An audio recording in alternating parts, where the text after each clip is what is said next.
supplier yang sudah ekspor, kalau ada ya, kalau ada. Kemudian yang terakhir biasanya ya buyer. Jadi nanti proses belajar kita paralel aja dengan mencari buyer. Itu aja sih Kak, maksudnya biar Oke, sama-sama mulai aja, biar sama-sama start gitu. sambil jalan gitu ya. Betul. Pokoknya jangan takut, Oke. buyer itu nggak seseram apa yang kita bayangin. Awalnya juga saya takut, ya tapi jangan nggak ada persiapan ya teman-teman. Kalau nggak ada persiapan ya sama aja bunuh diri kita. Kita persiapan, cuma memang jangan terlalu takut. Buyer bakal eh, Buyer bakal saklek, buyer bakal kaku gitu. Enggak sama sekali, enggak. Buyer itu rata-rata apa ya namanya jual beli kayak saling melengkapi gitulah. Dia nggak tahu saya ajarin dia, saya nggak tahu dia ajarin saya gitu. Jadi berbagi pengalaman juga dengan buyer, berbagi cerita juga dengan buyer.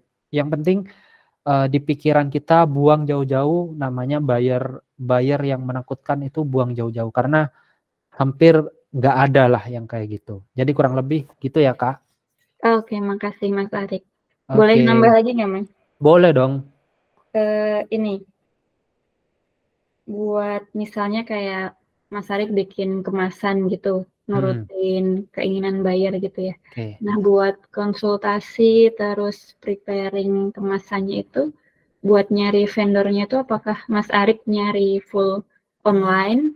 Terus misal Oke. full online itu ngebedain yang scammer atau enggak gimana ya Mas? Kan selama Ah, ini diajarinya yang menghindari buyer scammer. Nah, ini kalau oke, yang vendor scammer itu gimana? vendor. Soalnya Oke. kemarin termasuk forwarder juga sih Mas, saya masih nyari juga forwarder. Nah, kemarin ada yang email gitu kan, nawarin jasa forwarder ini. Cuman saya juga jadi ragu ini buat tahu dia beneran forwarder yang legal gimana ya gitu. Begini, awalnya kalau vendor kayak plastik itu mudah sekali untuk diketahui.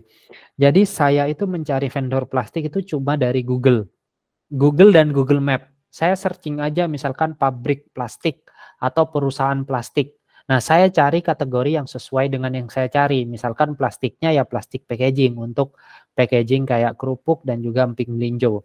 Plastik-plastik kayak plastik botol, plastik cup ya tentu saya nggak hubungi. Kemudian yang paling mudah adalah telepon pakai nomor kantornya karena biasanya perusahaan yang established, yang sudah lama gitu, dia pasti punya nomor telepon kantor. Jadi kita nggak perlu WA pakai nomor telepon biasa itu wasting time teman-teman. Kita langsung aja telepon kantornya. Kalau kalau bisa ya, kalau bisa ini saran kalau nanti usaha kita jalan, pasang aja nomor telepon kantor tuh karena itu pasti sangat berguna buat kita ya untuk telepon kantor itu. Nah, yang ketiga setelah saya hubungi lewat telepon, saya biasanya janjian. Janjiannya itu ya di pabriknya dia atau di perusahaannya dia. Jadi saya datang langsung. Saya datang langsung ke sana, saya ngelihat, oh ini betul-betul pabrik plastik. Kemudian saya lihat mesinnya juga besar, ya oke lah ini bisa bisa untuk memenuhi apa permintaan saya dan lain-lain. Ya udah, akhirnya dari sana terbentuk trust, percaya, baru order. Sama dengan sebetulnya forwarder. Forwarder itu saya carinya dulu itu full online, teman-teman. Full online, tapi yang forwarder itu kisahnya beda. Saya carinya di LinkedIn. Jadi teman-teman kalau memang ada waktu, coba untuk daftar di LinkedIn. Karena nanti ada beberapa forwarder yang akan DM kita tuh. Forwarder yang akan DM kita bisa cari forwardernya di LinkedIn juga. Cari aja di kolom search gitu. Nanti ketemu beberapa forwarder. Ya udah kita DM aja. Kemudian setelah kita di DM atau DM forwarder ini lewat LinkedIn ya. Kalau saya ceritanya forwarder itu lewat LinkedIn. Saya pasti minta ketemu di kantornya dia, harus di kantornya dia. Jangan uh, di di di di kafe itu enggak. Kecuali pertemuan kedua, ketiga dan seterusnya mungkin bisa di kafe atau di tengah-tengah boleh lah. Tapi khusus untuk pertemuan pertama saya selalu lakukan di kantornya dia. Karena saya ingin melihat kantornya itu seperti apa, di mana posisinya, kemudian karyawannya berapa. Saya pengen lihat itu karena apa ya?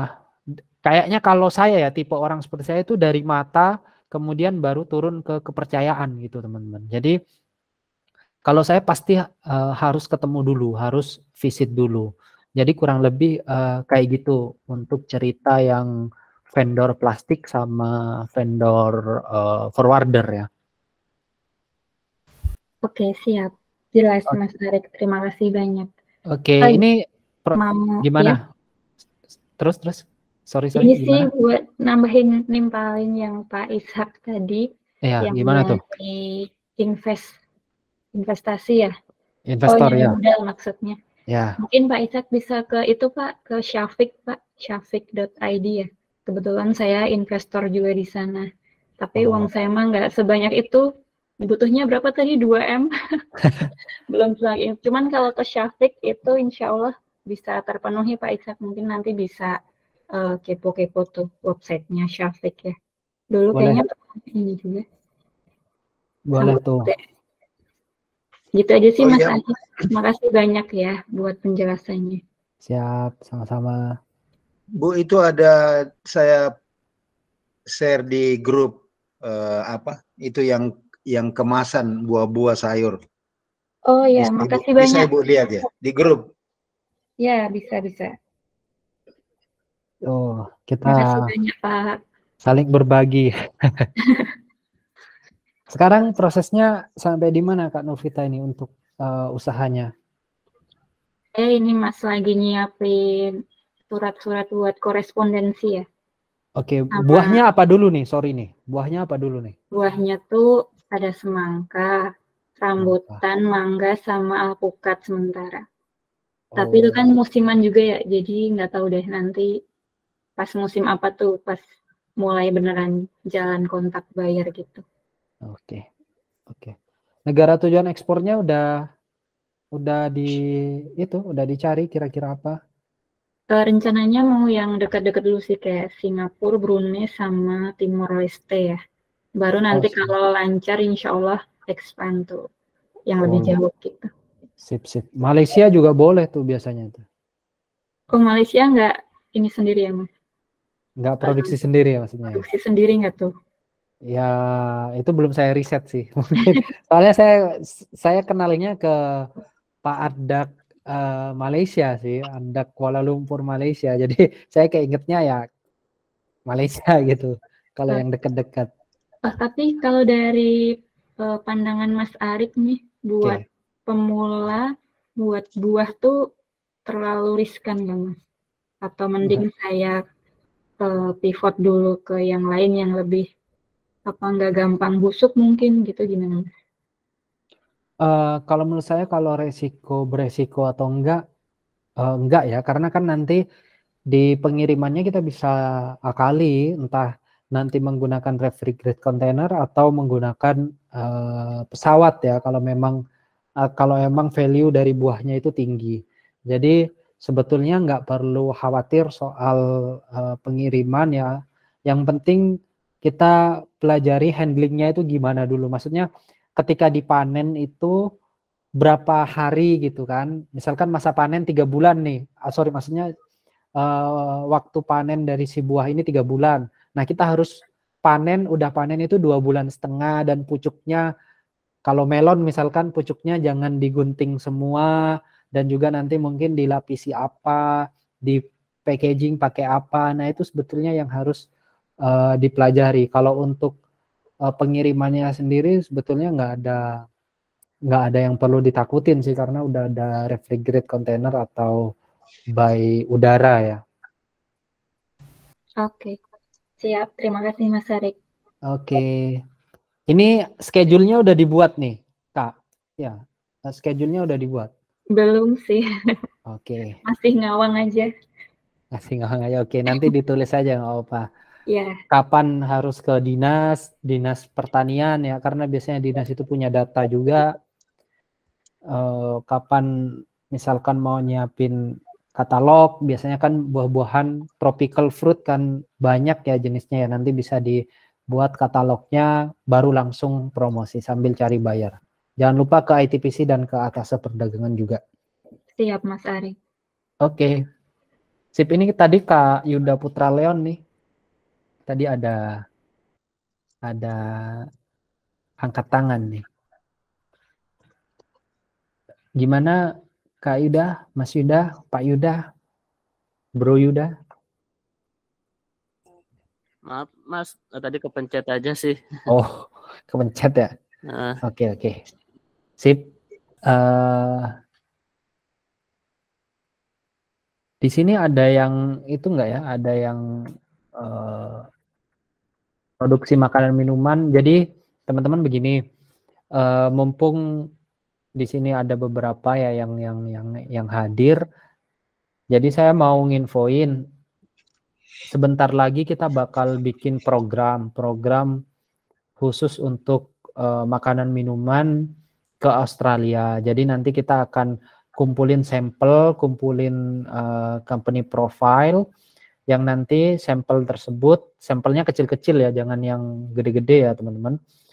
Sampelnya tersebut akan kita kirimkan ke Australia yang nanti akan diurus oleh Pak Haris dan sampelnya itu akan langsung dibagi-bagikan ke buyer-buyer yang potensial di sana. Salah satunya Sony Trading yang mengimpor setiap tahun 300 kontainer produk makanan minuman asal Indonesia. Jadi semoga ini bisa membantu ya teman-teman dan juga bisa mempercepat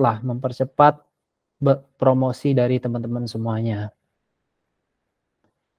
Oke, mungkin ada lagi.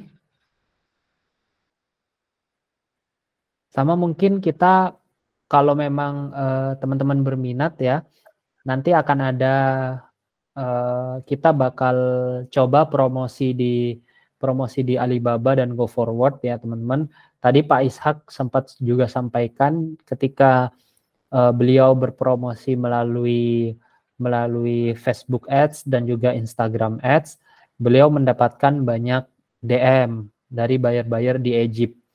Jadi nanti teman-teman bisa manfaatkan juga entah nanti melalui Facebook Ads atau Instagram Ads atau mungkin nanti melalui Alibaba atau Go Forward, nanti kita bisa urunan bareng-bareng.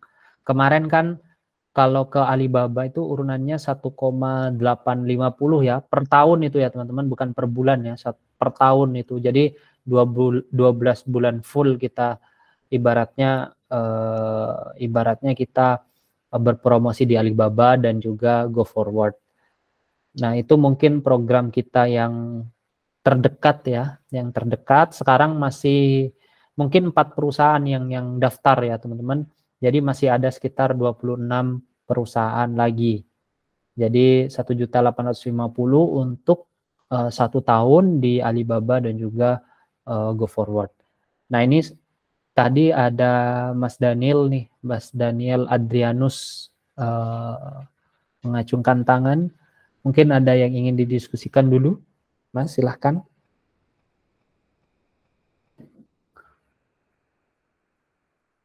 Atau kepencet kah?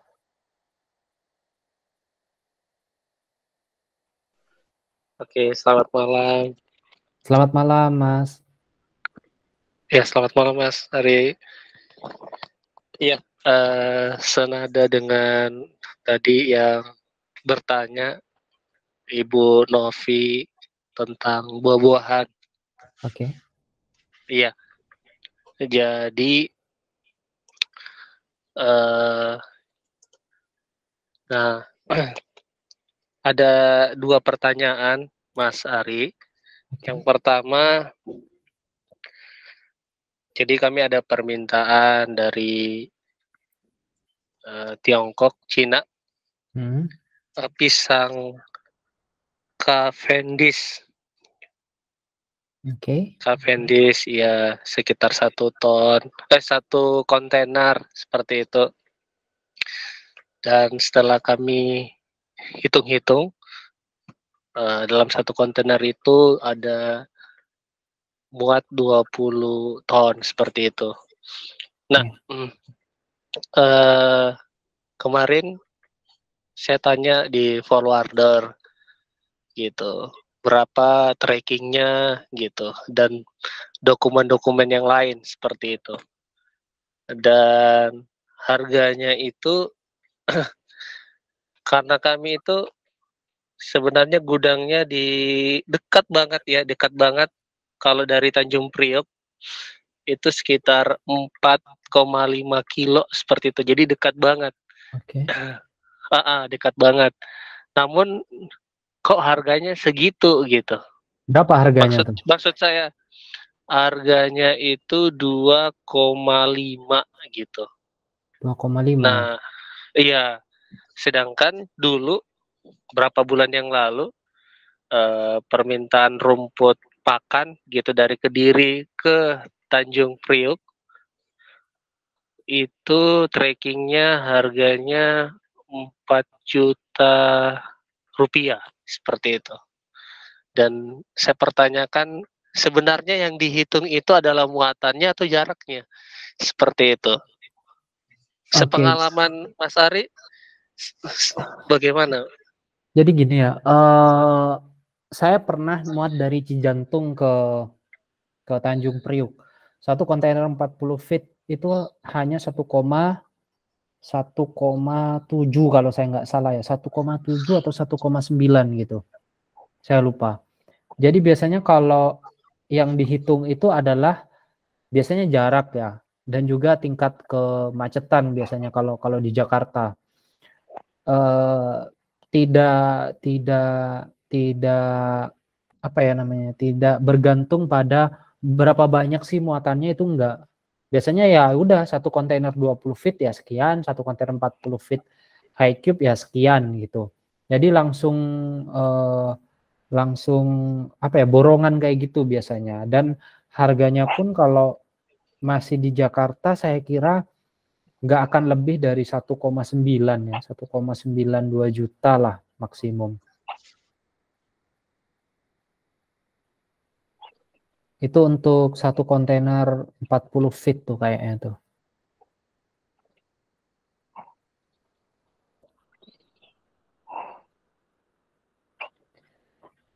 Jadi kurang lebih seperti itu nih Mas Daniel nih. Gimana? Gini. Jadi saya pertanyakan ke perwardernya sebenarnya yang dihitung muatannya atau jaraknya. Dan menurut beliau dua-duanya. Jadi berat dan maksudnya muatannya berapa yang dimuat dan jaraknya seperti itu. Dan saya coba bandingkan dengan produk yang dulu dan yang sekarang. Kalau produk dulu muatannya lebih banyak gitu ya, muatannya lebih banyak dan kami pakai juga kontainer 40 feet juga gitu, sama dengan ini gitu. Justru yang buah pisang ini cuman muat 20 ton gitu. Karena apalagi namanya dimensinya kan segitu gitu, hitung-hitung cuma 20 ton seperti itu.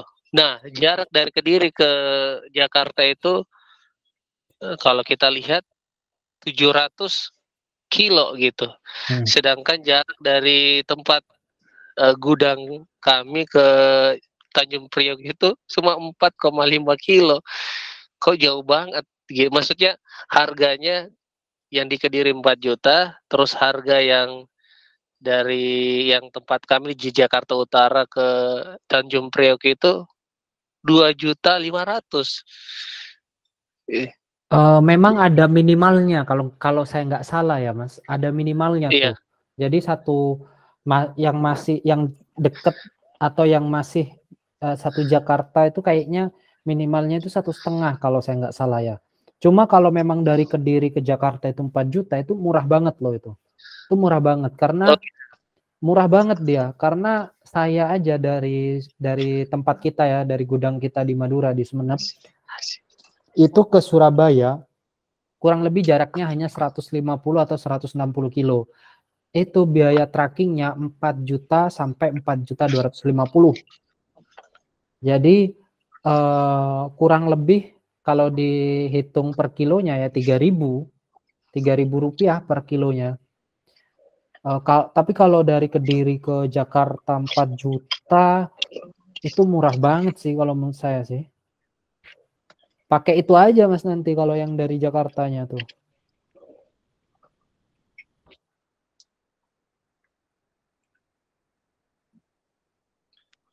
Nah,